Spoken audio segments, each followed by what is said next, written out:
Sarah Martinez stood in the courthouse parking lot, adjusting her dress uniform one final time. The morning sun caught the gleam of her Navy Cross, the nation's second-highest military decoration, pinned prominently on her chest. She had earned it 3 years ago during a rescue mission in Afghanistan that saved 17 Marines from an enemy ambush. Today, she hoped it would remind everyone in that courtroom of her character and service.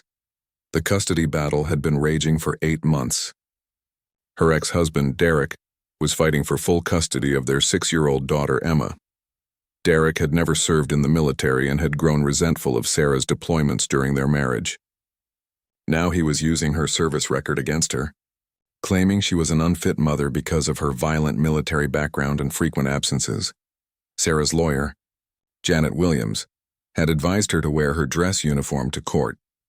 "Let them see who you really are," Janet had said. A decorated war hero who served her country with honor. Sarah wasn't comfortable with the attention, but she knew Emma was worth fighting for with everything she had.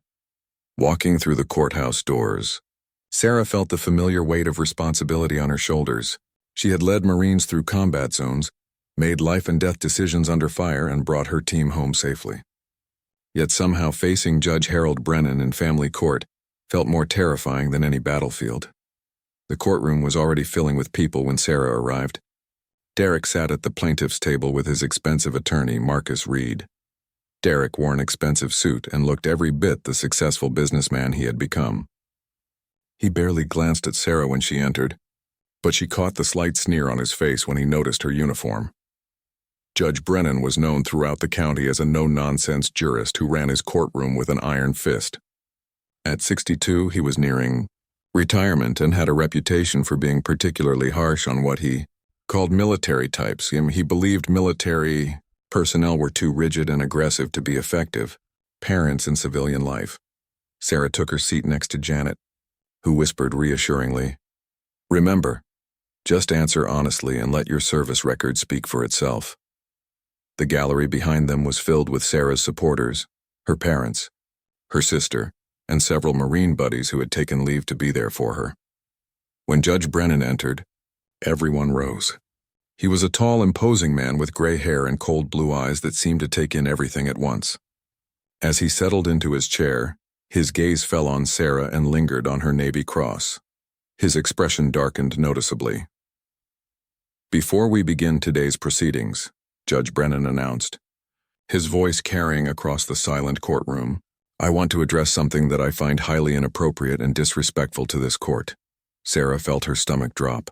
She exchanged a worried glance with Janet, who looked equally confused. "Ms. Martinez," the judge continued, pointing directly at her, "this is a family court, not a military parade ground. Your decision to wear that uniform and those decorations in my courtroom is nothing more than a cheap publicity stunt designed to influence these proceedings." A murmur rippled through the gallery. Sarah's father, a Vietnam veteran himself, started to rise from his seat but was gently pulled back down by his wife.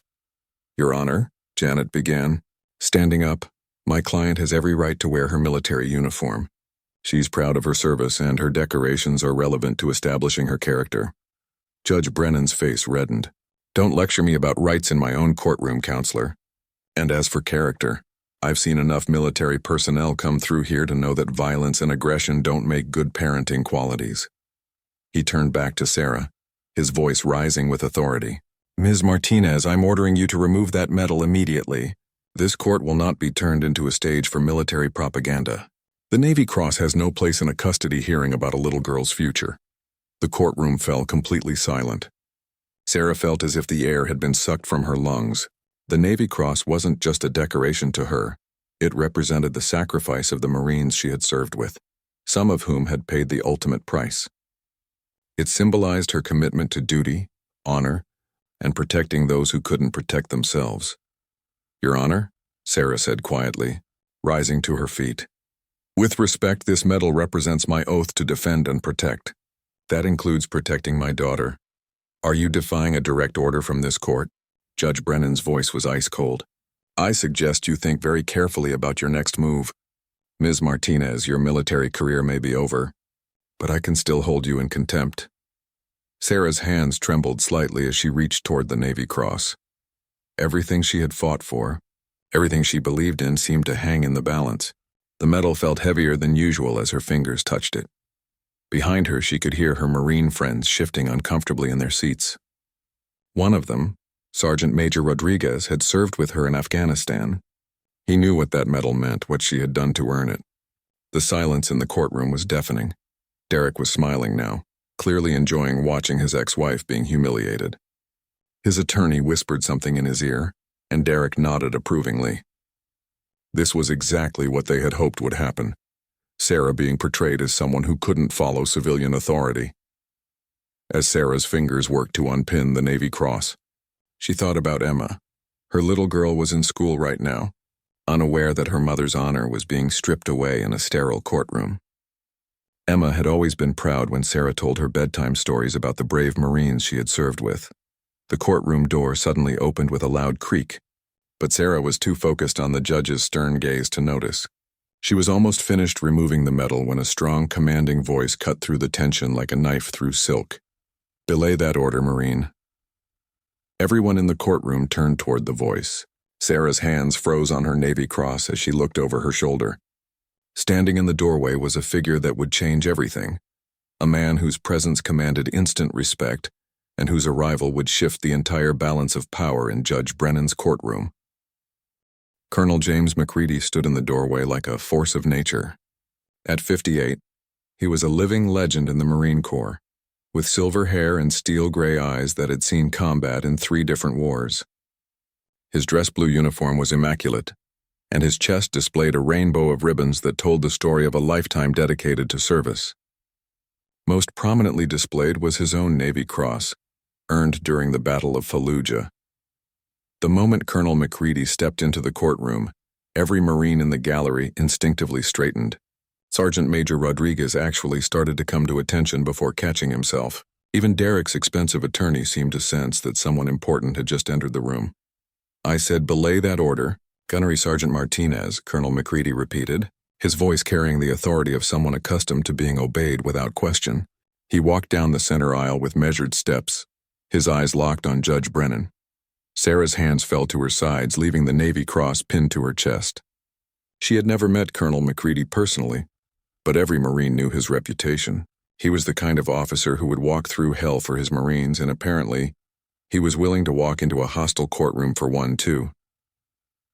Judge Brennan's face was turning a deeper shade of red. "Excuse me, sir, but you have no authority in my courtroom. I don't care what rank you hold in the military. This is a civilian court and I am the only authority here." Colonel McCready stopped directly in front of the judge's bench. When he spoke, his voice was calm but carried an unmistakable edge. "Your Honor, I am Colonel James McCready, commanding officer of the 2nd Marine Expeditionary Force. I am here as a character witness for Gunnery Sergeant Martinez, and I have something very important to tell you about that medal you just ordered her to remove." "I don't care if you're the Commandant of the Marine Corps," Judge Brennan shot back. "In this courtroom, my word is law, and I've ordered that medal removed because it's inappropriate grandstanding." "Grandstanding?" Colonel McCready's eyebrows rose slightly. "Your Honor, may I ask if you know how a Marine earns the Navy Cross?" Judge Brennan waved dismissively. "It's some kind of military decoration. The specifics don't matter in a custody case." A murmur of disbelief rippled through the courtroom. Several of the Marines in the gallery exchanged incredulous looks. Sarah felt a surge of emotion as she realized that Colonel McCready was putting his own reputation on the line to defend her honor. "The specifics matter a great deal, Your Honor," Colonel McCready continued. "The Navy Cross is awarded for extraordinary heroism in combat. It's the 2nd highest decoration our nation can bestow. Fewer than 1% of Marines will ever earn one. Gunnery Sergeant Martinez didn't get hers for paperwork or parade ground drills." He turned slightly to gesture toward Sarah. 3 years ago, in Afghanistan, Gunnery Sergeant Martinez was part of a convoy that came under heavy enemy fire. An IED disabled the lead vehicle, trapping 17 Marines in a kill zone with enemy fighters on 3 sides. The safe thing to do would have been to call for backup and wait for heavy support. The courtroom was completely silent now. Even Derek had stopped smiling and was listening intently. But Gunnery Sergeant Martinez didn't do the safe thing.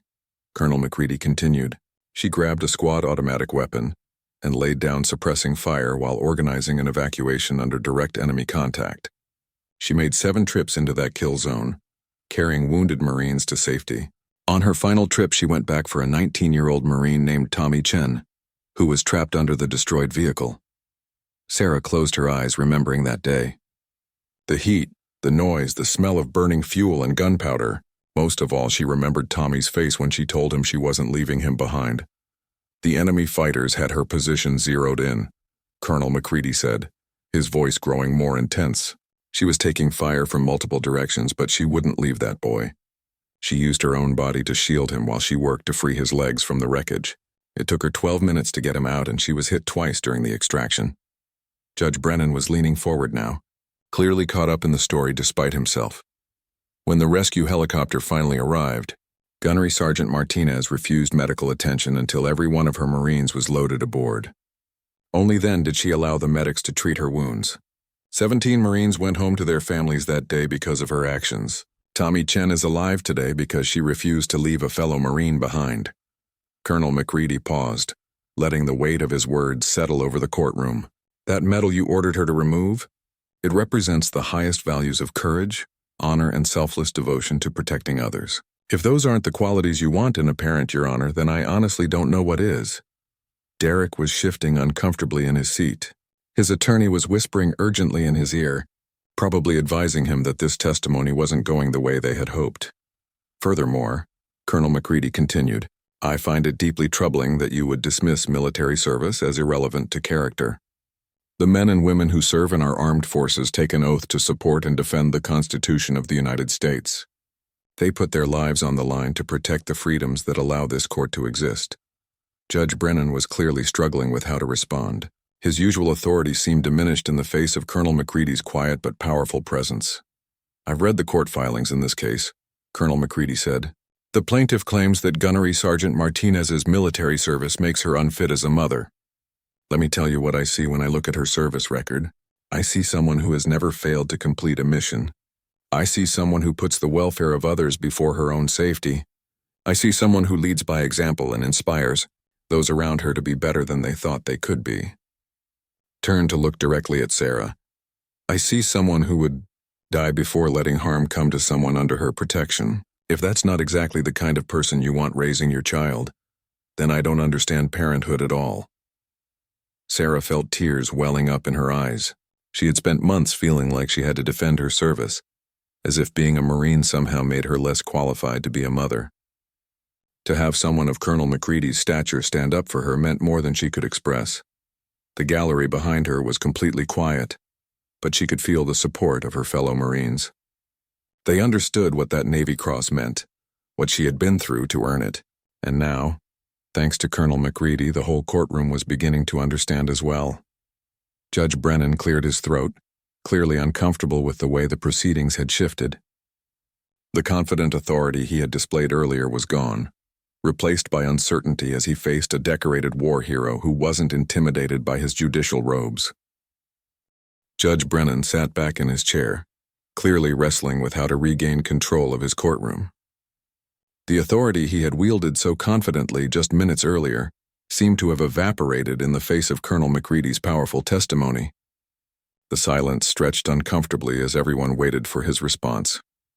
Colonel McCready, the judge finally said, his voice noticeably less aggressive than before. While I appreciate the context you've provided, this court must focus on what's best for the child in question. Military heroism, however commendable, doesn't automatically translate to effective parenting. Colonel McCready nodded respectfully. You're absolutely right, Your Honor. Military service alone doesn't make someone a good parent, but I'm not here just because of Gunnery Sergeant Martinez's combat record.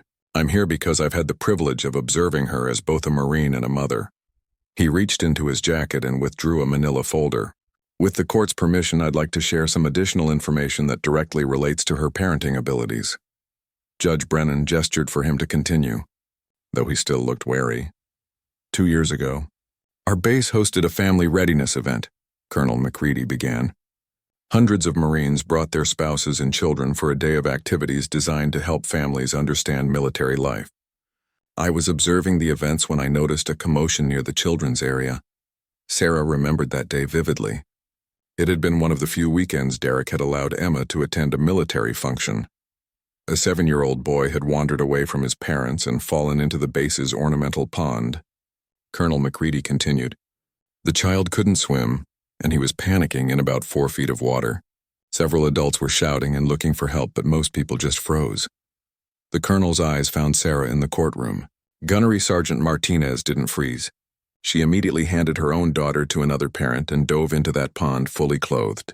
She reached the boy in seconds and lifted him to safety. But what happened next is what really impressed me.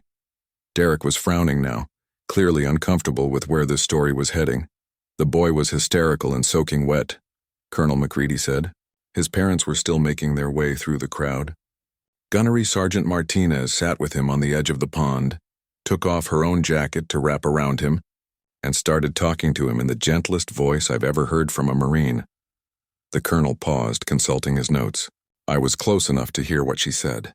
She told him that being scared was okay, that everyone gets scared sometimes, even Marines. She taught him a breathing technique to calm down, the same one we use to help Marines deal with stress in combat. Within 5 minutes, the boy had stopped crying and was actually laughing at something she said. When his parents finally reached them, the boy didn't want to leave her side. He asked if she could be his Marine too.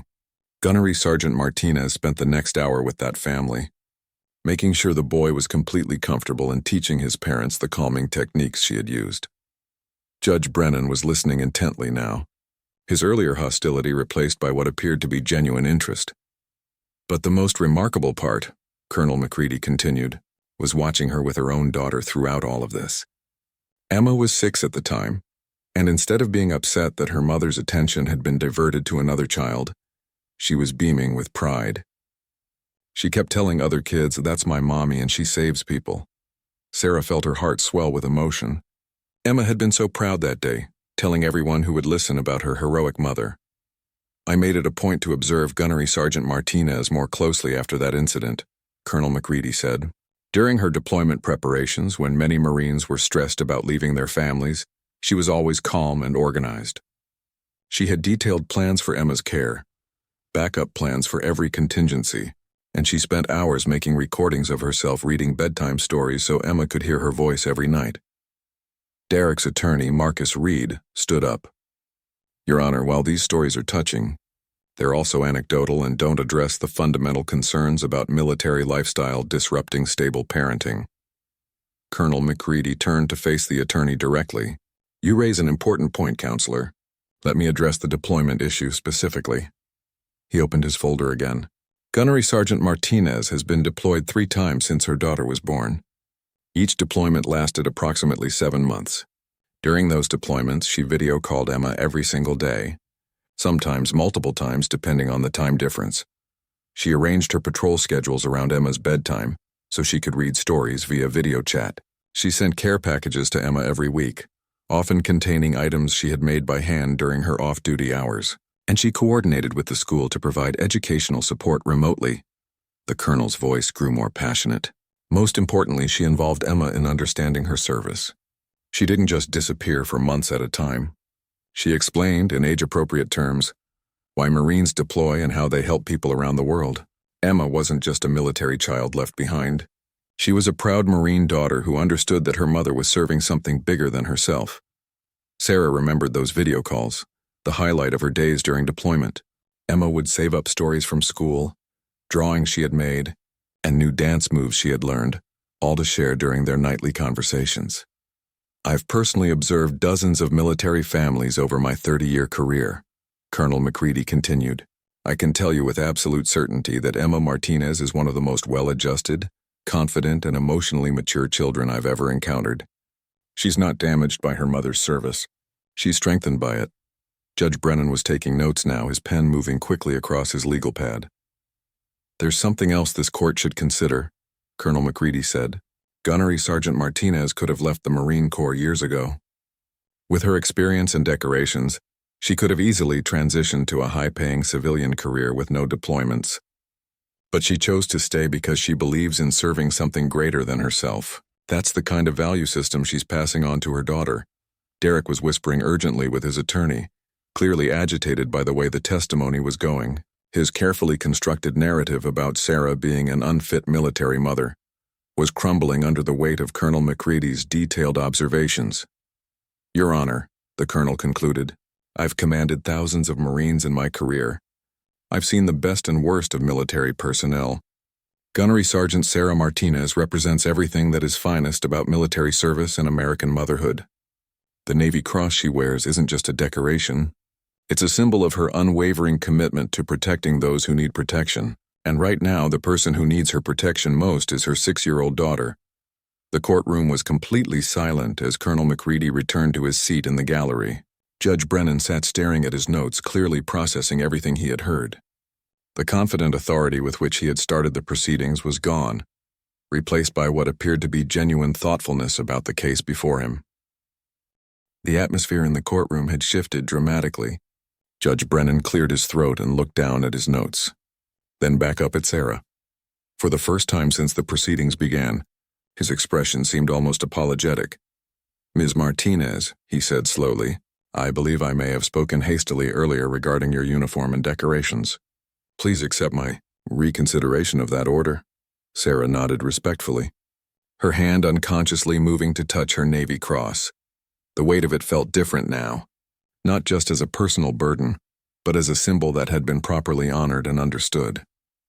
Derek's attorney, Marcus Reed, stood up quickly, clearly recognizing that the momentum in the courtroom had shifted against his client. "Your Honor, while Colonel Macready's testimony has been colorful, we must return to the fundamental facts of this case. My client is seeking custody because he can provide stability that military life simply cannot offer." Judge Brennan gestured for him to continue, though his tone suggested less patience than before. "Derek Martinez has built a successful consulting business here in town," Reed continued. "He has a stable home, a regular schedule, and can provide Emma with consistency. He's never missed a school event, never had to deploy overseas, never put his career before his daughter's needs." Reed walked toward the center of the courtroom, gaining confidence. "The reality is that military life is inherently disruptive to children. Deployments, frequent moves, the constant threat of danger, exposure to violence. These are not conducive to healthy child development." As Reed spoke, Sarah noticed several of the Marines in the gallery exchanging looks. Sergeant Major Rodriguez, who had served with her in Afghanistan, was shaking his head slightly. She knew he was thinking about his own 3 children, all of whom had thrived despite, or perhaps because of, their military upbringing. "Furthermore," Reed continued, "we have documented evidence that Ms. Martinez's military obligations have interfered with her parenting responsibilities. She missed Emma's 5th birthday party due to training exercises. She was absent for the parent-teacher conference in October because of deployment preparation. She has repeatedly chosen her military career over her daughter's needs." Sarah felt each accusation like a physical blow. These were the sacrifices that kept her awake at night, the impossible choices between duty and motherhood that every military parent faced. Judge Brennan looked to Sarah's attorney. "Ms. Williams, does your client wish to respond to these allegations?" Janet Williams stood up. "Yes, Your Honor. My client would like to address these points directly." Sarah rose to her feet, her dress blues crisp and professional. She had faced enemy fire in combat, but standing in this courtroom felt just as dangerous to everything she held dear. "Your Honor," Sarah began, her voice steady despite the emotion she felt, "Mr. Reed is correct that I missed Emma's 5th birthday party. What he didn't mention is that the training exercise he referenced was a combat lifesaver course that taught me advanced medical techniques. 2 months later, when Emma fell off her bicycle and broke her arm, those same techniques helped me stabilize her injury and keep her calm until the paramedics arrived." She paused, gathering her thoughts. "I did miss a parent-teacher conference due to deployment preparation, but I also arranged for 3 alternative meetings with Emma's teacher, submitted detailed questions about her progress, and ensured that my mother, who was caring for Emma, had comprehensive information about any academic concerns."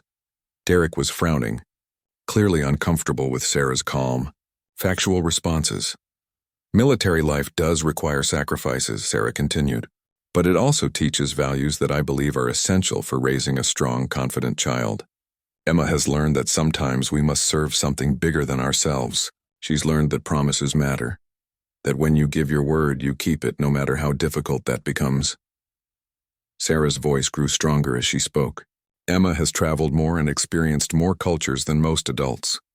She's lived on military bases where diversity isn't just tolerated, it's celebrated. She's seen families of every race, religion, and background working together toward common goals.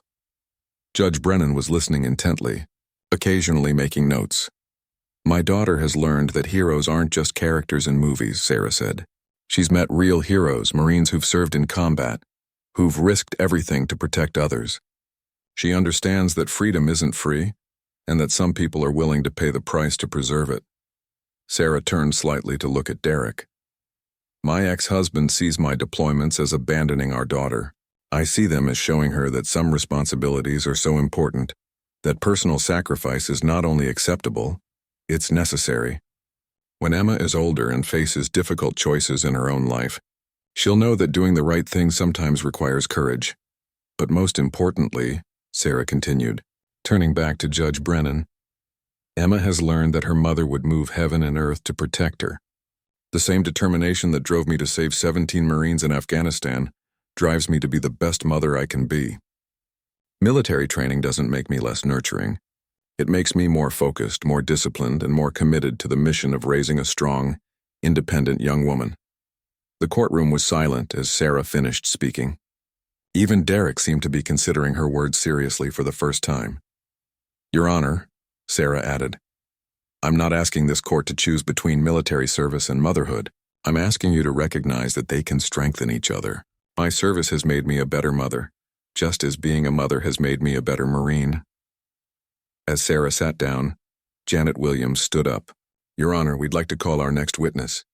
Emma Martinez has specifically requested to speak to the court about her preferences regarding custody." A murmur rippled through the courtroom. Derek immediately began whispering urgently with his attorney, clearly caught off guard by this development.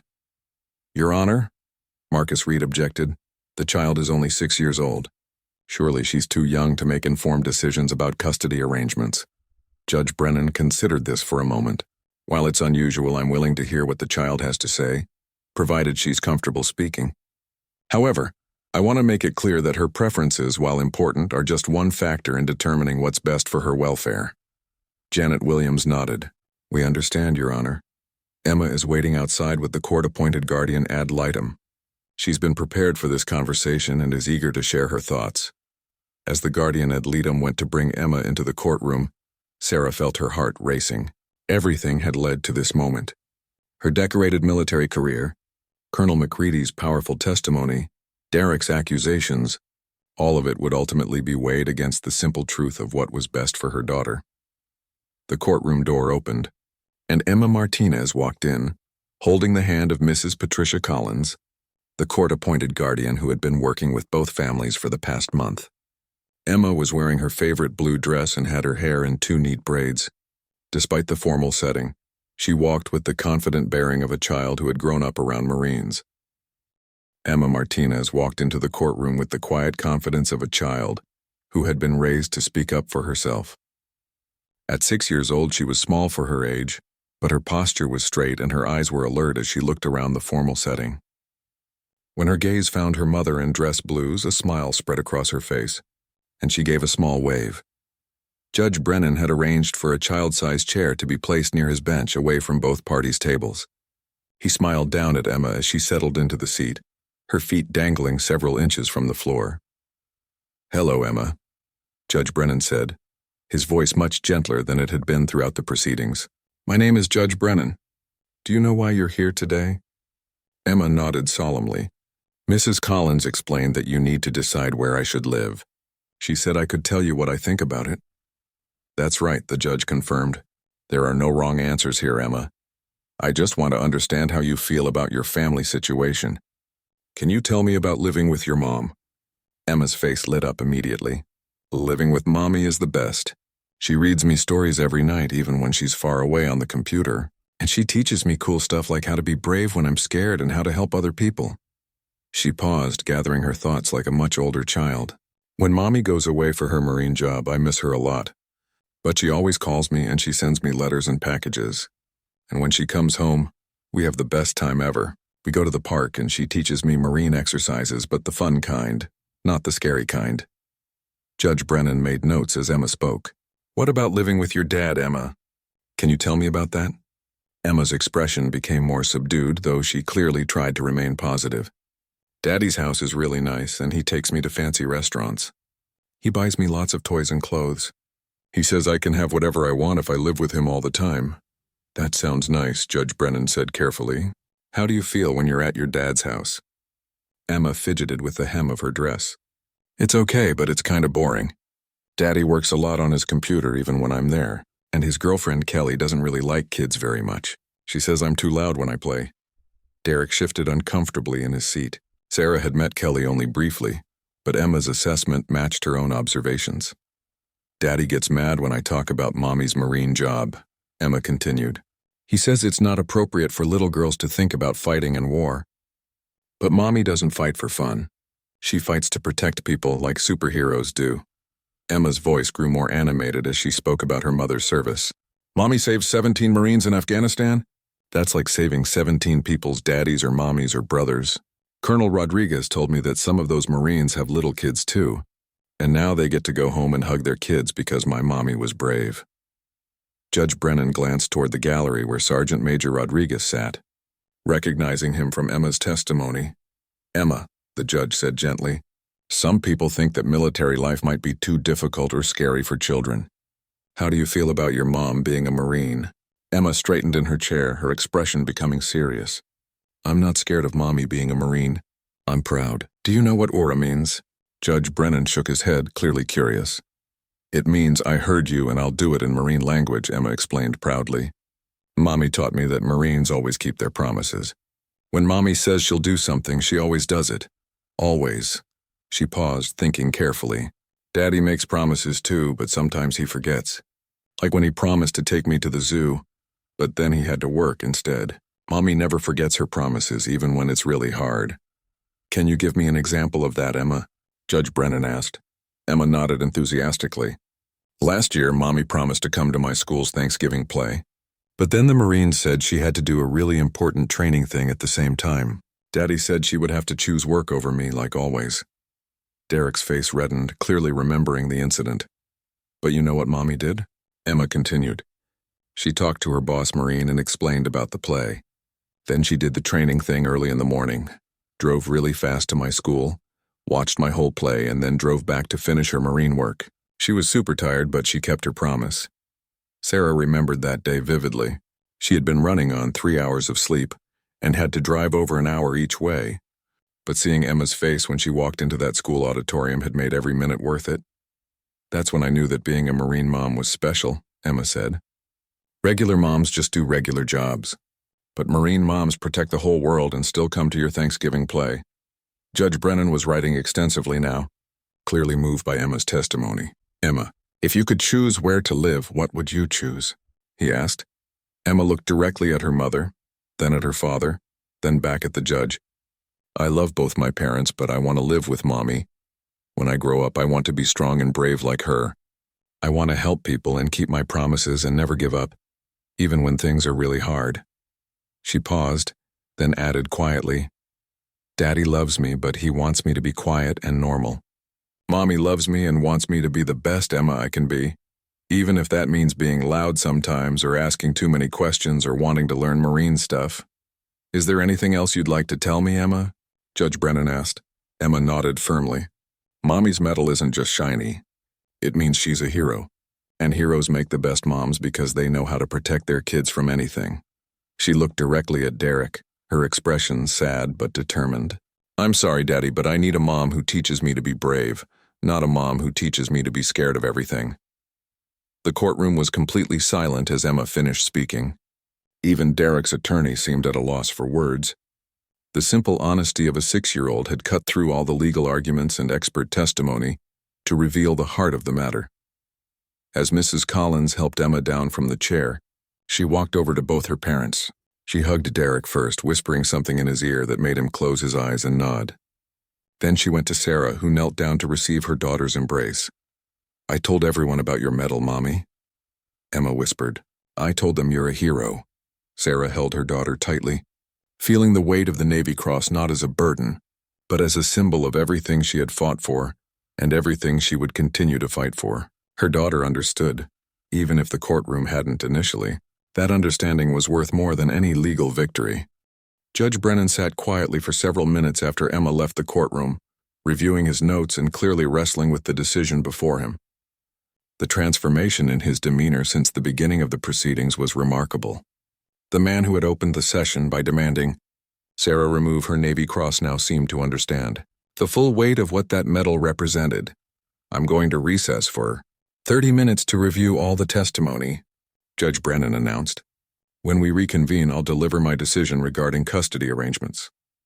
As the courtroom cleared, Sarah remained seated, her mind racing.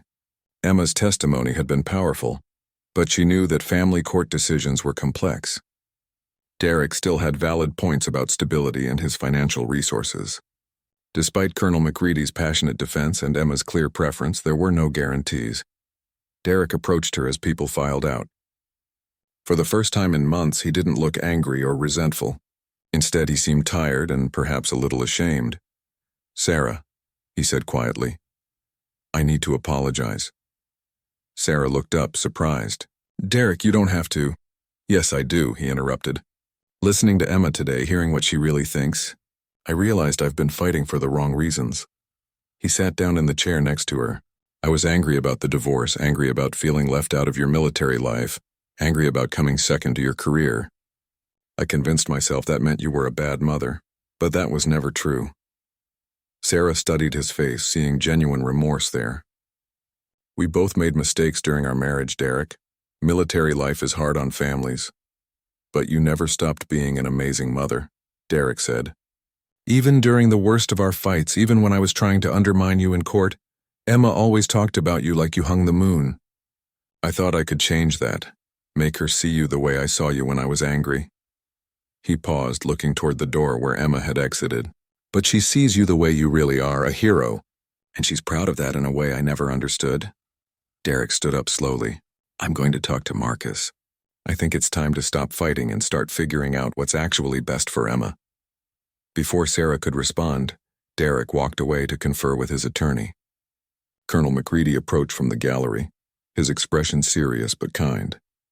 "That was some impressive testimony from your daughter, Gunnery Sergeant," he said. "She's got the makings of a fine Marine herself someday if she chooses that path." Sarah smiled. "Thank you for everything you did today, sir. I can't express how much it meant to have you speak up for me." Colonel McCready shook his head.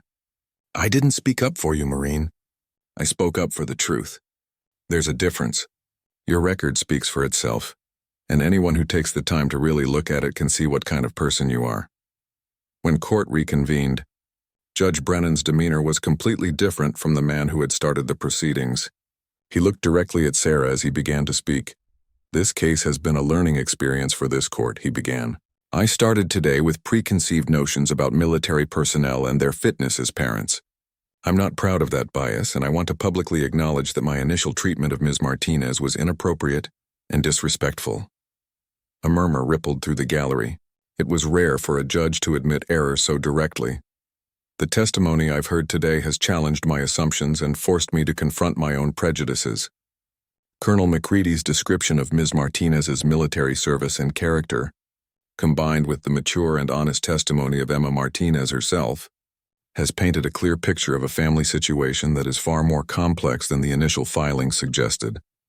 Judge Brennan consulted his notes before continuing. "Mr. Martinez, while your concern for your daughter's welfare is commendable, this court finds that your characterization of military life as inherently harmful to children is not supported by the evidence presented today." Derek nodded, accepting the judge's assessment without argument. "Ms. Martinez," Judge Brennan continued, "your service to this country is exemplary, and your dedication to your daughter is evident in every aspect of your testimony and in your daughter's own words. The Navy Cross you wear represents values that any parent would want to instill in their child: courage, selflessness, and unwavering commitment to protecting others." Sarah felt her heart racing as the judge approached his decision.